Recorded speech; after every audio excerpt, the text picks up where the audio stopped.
piano della ripartenza per il Veneto è pronto e presto sarà condiviso con le parti sociali ed il governo. L'annuncio di Zaia, mentre da Roma si studia un piano di rientro al lavoro a orari differenziati.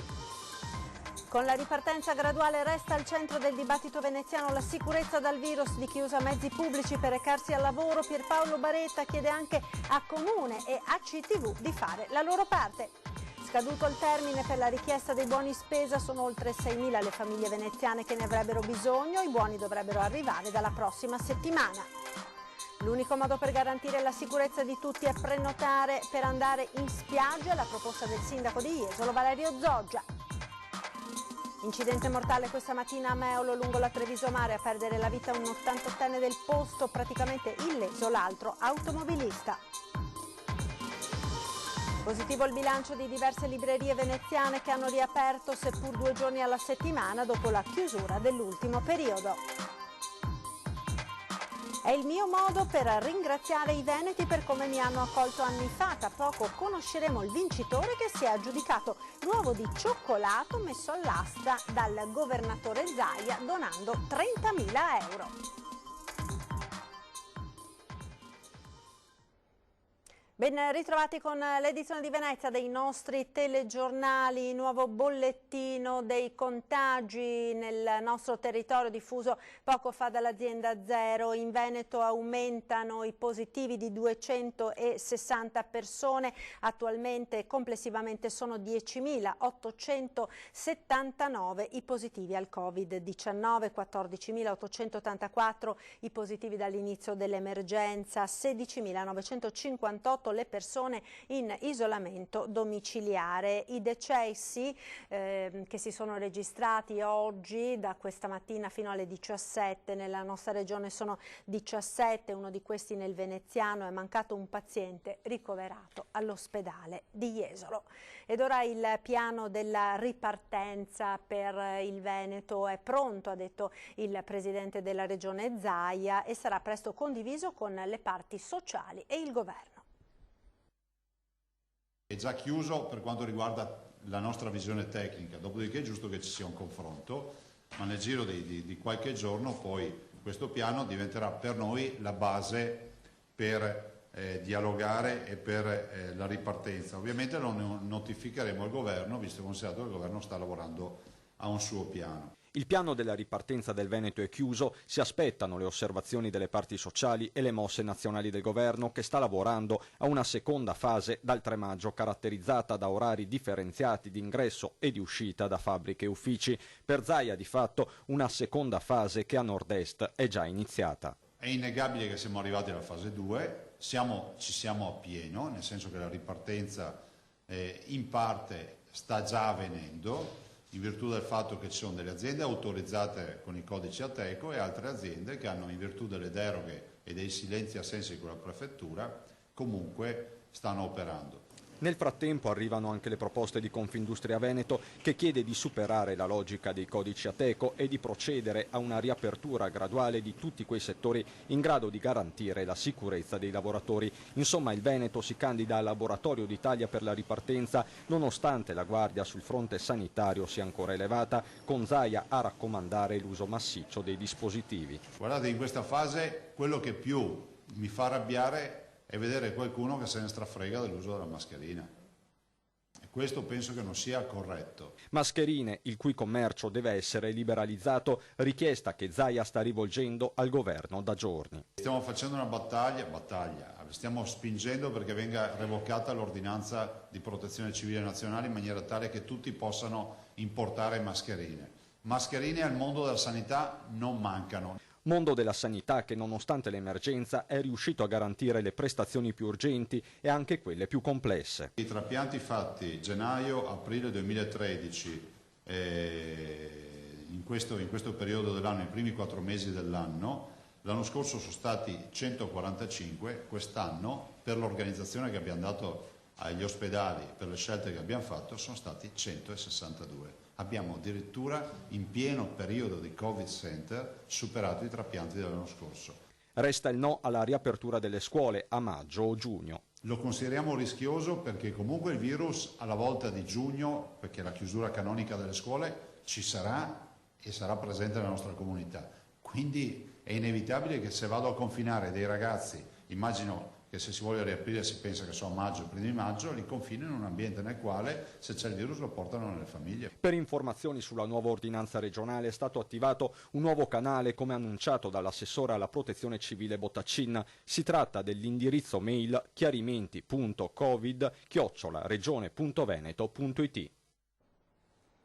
E con la ripartenza graduale dell'economia resta al centro del dibattito a Venezia la sicurezza dal virus delle persone che usano i mezzi pubblici per recarsi al lavoro. Secondo Pierpaolo Baretta, sottosegretario all'economia, è necessario il sostegno del governo, ma anche Comune ed ACTV devono fare la propria parte. Sentiamo.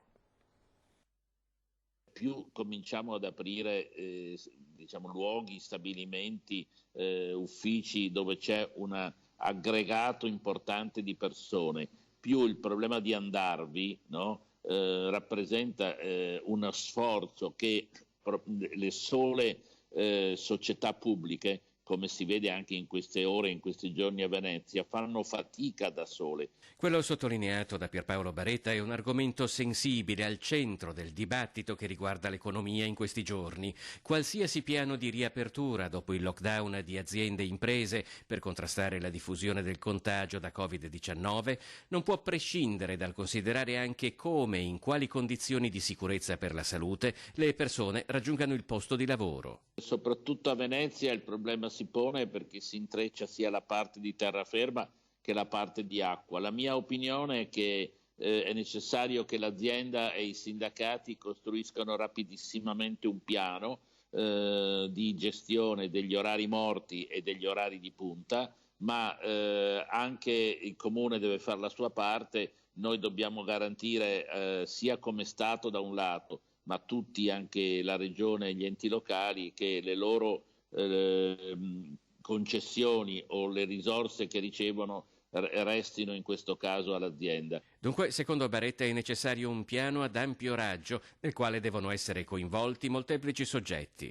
Lo Stato deve finanziare il rischio di un bilancio negativo, ma il Comune rinunci innanzitutto a quanto riceve dall'azienda, in maniera tale che l'azienda comunale possa essere in grado di far fronte intanto a un pezzo del suo bilancio, ma soprattutto al servizio. Quindi ci vuole un piano organico che è necessario che venga fatto. I protagonisti sono le imprese e i sindacati. Scaduto il termine per la richiesta dei buoni spesa nel Comune di Venezia, sentiamo un aggiornamento con l'assessore Venturini.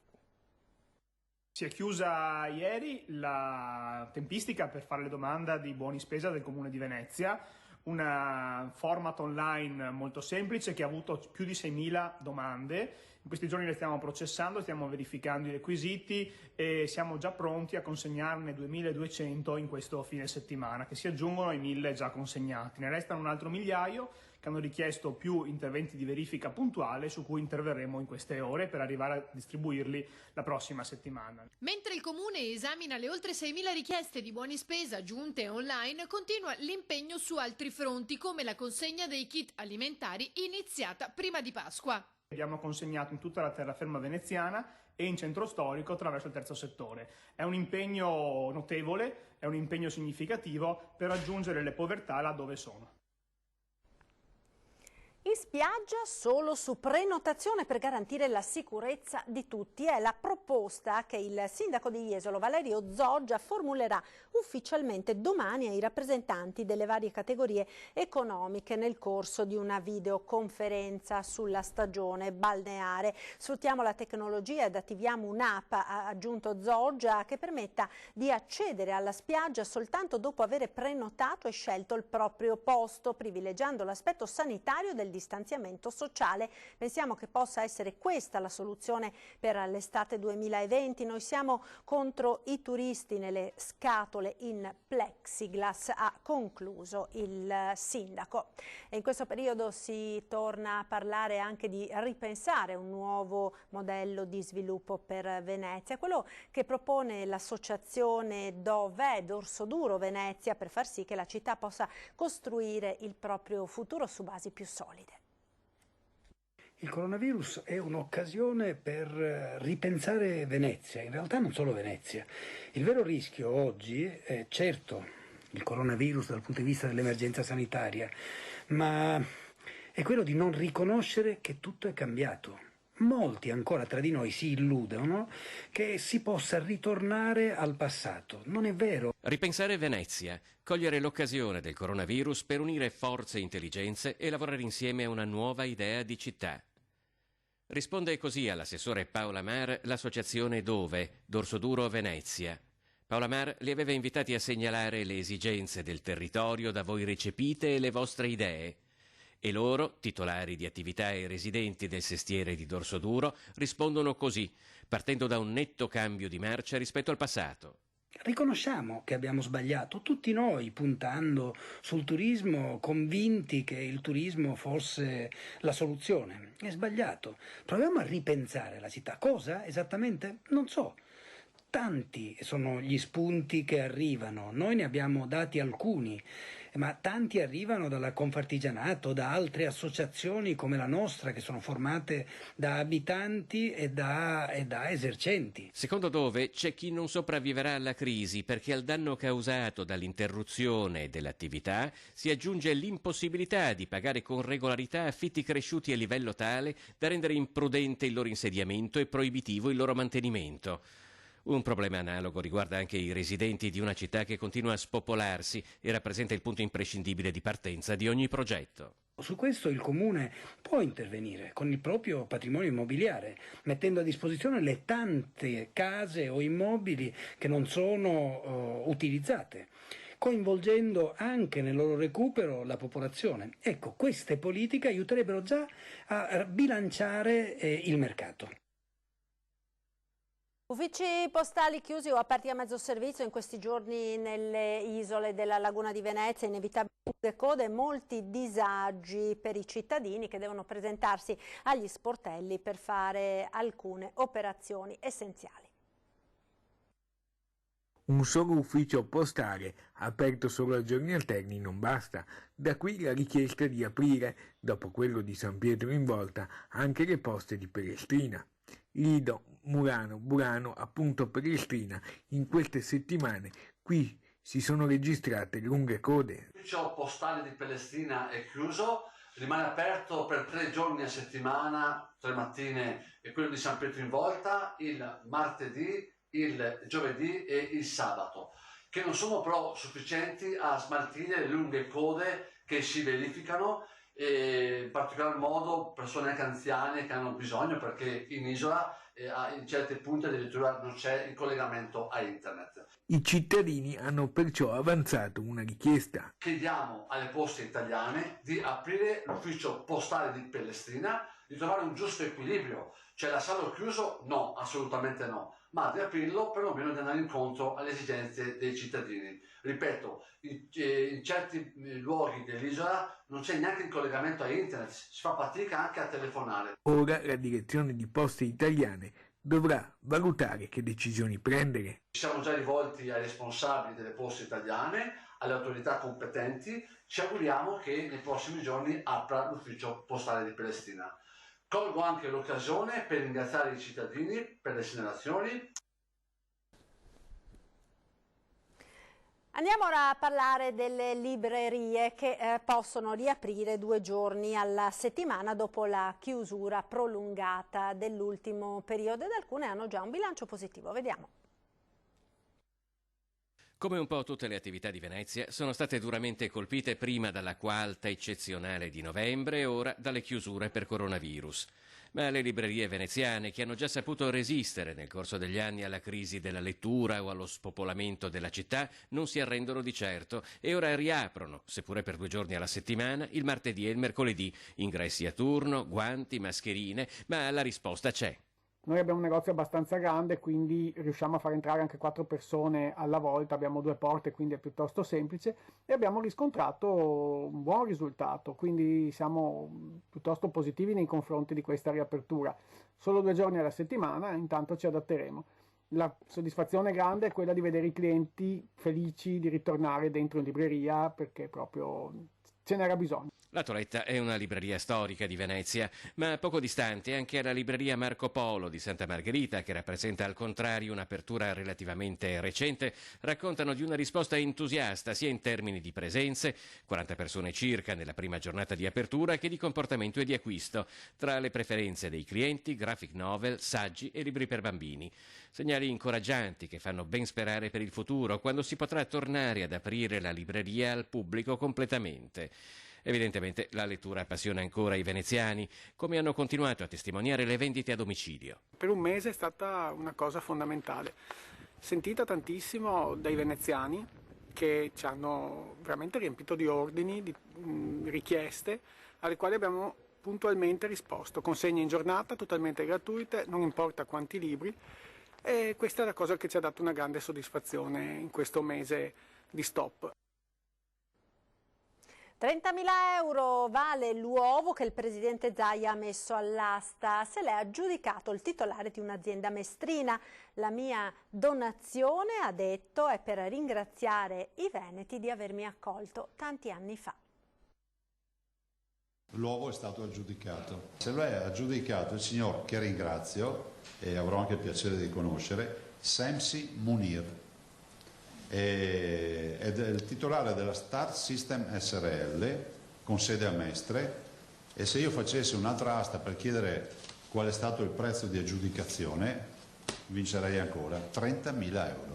Tutto è nato qualche giorno fa, quando il presidente Zaia ha deciso di mettere all'asta l'uovo pasquale di 10 kg che gli era stato donato.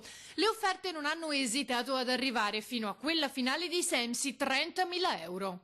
L'idea di partecipare all'asta è stata di mia figlia Sibel, di 5 anni, mentre stavamo guardando la conferenza stampa del presidente Luca Zaia. In realtà l'idea di una donazione da parte sua era già nell'aria. Avevo già pensato da tempo di fare una donazione per aiutare i veneti italiani, come abbiamo fatto anche in altre situazioni di emergenza. Semsi, 45enne di origine macedone, titolare di un'impresa edile a Mestre, è arrivato nel 92, instaurando immediatamente un rapporto speciale con l'Italia e con il Veneto. Ero ancora un ragazzino. Sono stato accolto da tutti i veneziani come uno del posto e mi sono subito sentito un italiano.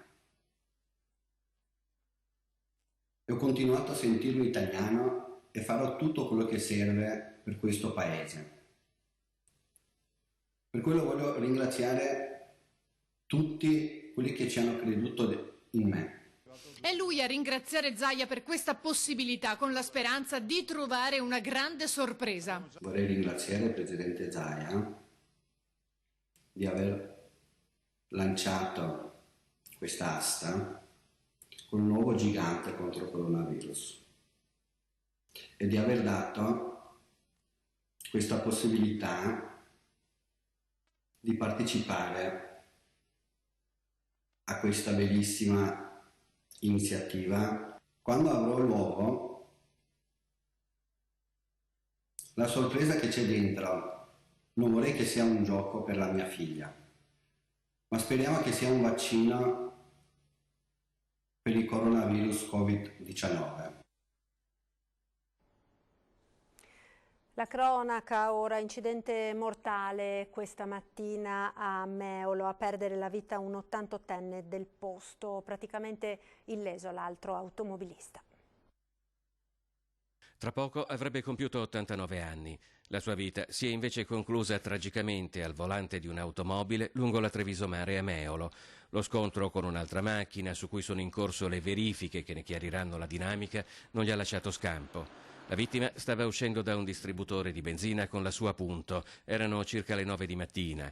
L'impatto con l'auto guidata da un 57enne trevigiano è stato particolarmente violento. I vigili del fuoco, arrivati da San Donà di Piave e da Mestre, hanno lavorato per estrarre l'88enne rimasto incastrato tra le lamiere, ma i soccorsi dei sanitari del 118 si sono purtroppo rivelati vani. L'uomo, originario di Meolo, lascia la compagna e un figlio. Praticamente illeso invece l'altro automobilista, che si è comunque recato autonomamente all'ospedale per controlli. È stato anche sottoposto all'alcol test, dal quale è risultato negativo. Sul posto sono intervenuti anche i carabinieri di Sandona di Piave, che hanno deviato il traffico ed eseguito i rilievi del sinistro per ricostruire le cause dell'incidente, in particolar modo chiarire le dinamiche di velocità. Le operazioni di messa in sicurezza dei mezzi e della strada ad opera dei vigili del fuoco si sono invece concluse dopo circa un'ora. Ed ora la nostra nuova rubrica Bimbi in TV. Sono già tantissimi video che sono arrivati in redazione con lo sguardo dei più piccini in queste settimane di quarantena forzata.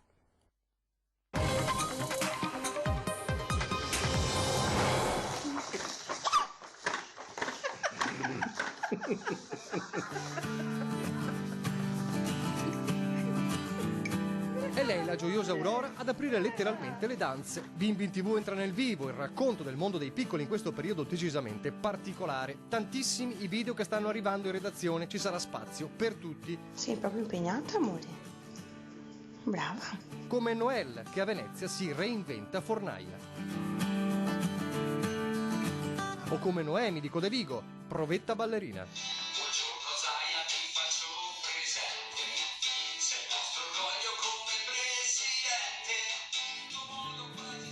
Mentre Leonardo e Gianmarco a Ponzano inventano storie in giardino. Pronto, capitano! Obbediscimi! Dopo te la ridò, ok? Spazio al fitness invece con Davide e Marco.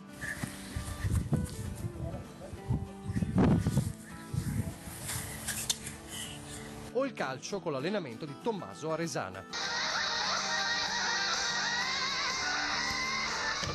Mandateci i vostri video registrati in orizzontale al numero WhatsApp 351 175 5340 e date spazio ai vostri bimbi e alla loro fantasia, come quella di Sofia e la sua lezione particolare da Dolo. Oggi vi farò vedere come si cavalca una scoppa.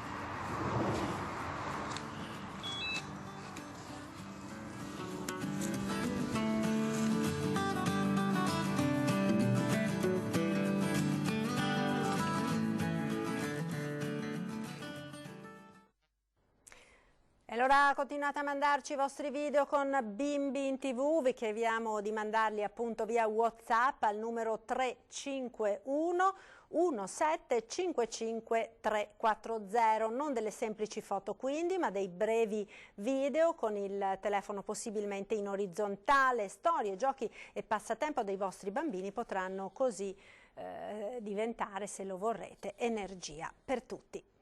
Ed è tutto per l'edizione veneziana dei nostri telegiornali. Vi lascio come sempre alle previsioni del tempo per le prossime ore. Arrivederci e buon proseguimento con i nostri programmi.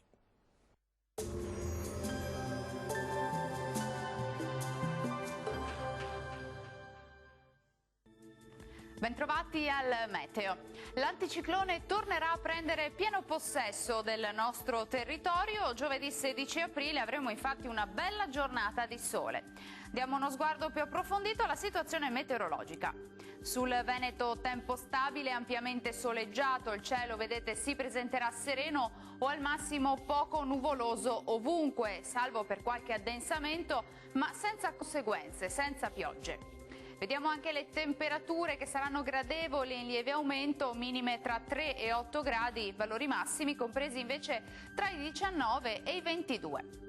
Stessa situazione anche sul Friuli Venezia Giulia, avremo anche qui sole prevalente dappertutto e senza precipitazioni associate. Temperature minime tra 5 e 10 gradi, massime invece tra i 17 e i 23. Poche novità infine sul Trentino Alto Adige, anche qui infatti sarà soleggiato dappertutto, solo con qualche nube in più, ma del tutto innocua. Temperature minime sui 4-6 gradi, massime intorno ai 25 all'incirca. Dal meteo per ora è tutto, vi auguro un buon proseguimento con Antenna 3. Arrivederci.